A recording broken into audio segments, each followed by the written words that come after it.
Assalamualaikum warahmatullahi wabarakatuh. Selamat pagi rekan-rekan mahasiswa dan Bapak dosen pengampu mata kuliah yang saya hormati. Sebelumnya, perkenalkan nama saya Nur Wahda dengan NIM 22045026 dari program studi pendidikan geografi. Hari ini, tepat di awal Januari 2026, kita secara resmi memasuki babak baru dalam sejarah hukum Indonesia dengan berlakunya KUHP nasional.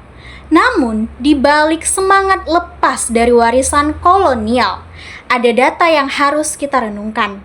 Berdasarkan laporan Indeks Demokrasi 2024 yang dirilis The Economist Intelligence Unit atau EIU, skor Indonesia masih tertahan di angka 6,44. Ini artinya kita masih dikategorikan sebagai pelawat ekonomi atau demokrasi yang cacat. Mengapa ini penting? Karena hukum baru ini hadir di saat pondasi demokrasi kita sedang diuji.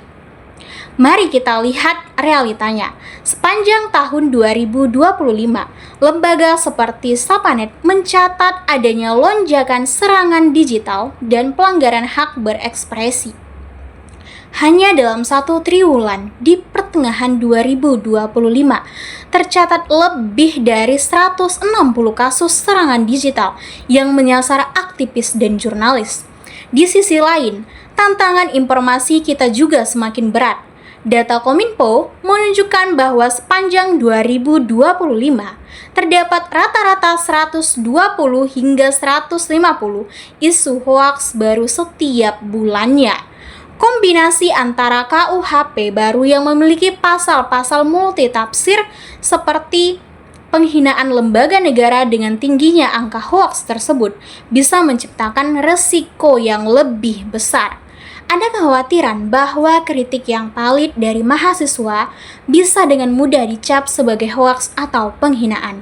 Hasil survei LSI tahun 2025 bahkan menunjukkan sekitar 70% publik masih merasa kurang mendapatkan sosialisasi yang jelas mengenai bagaimana hukum ini akan diterapkan di lapangan. Tanpa pemahaman yang sama, hukum bukan lagi jadi alat keadilan, tapi alat ketakutan. Rekan-rekan, statistik tadi bukan untuk menakut-nakuti, tapi untuk menyadarkan kita sebagai mahasiswa, kita tidak boleh hanya jadi penonton sejarah. Kita harus menjadi bagian dari check and balance. Mari kita kawal implementasi KUHP ini, pastikan hak digital dan hak bicara kita tidak tergerus oleh angka-angka pelanggaran yang terus meningkat. Gunakan data sebagai dasar kritik, gunakan etika sebagai batas tindakan. Saya Nur Wahda, terima kasih. Mari tetap kritis, tetap berani demi demokrasi kita yang lebih sehat.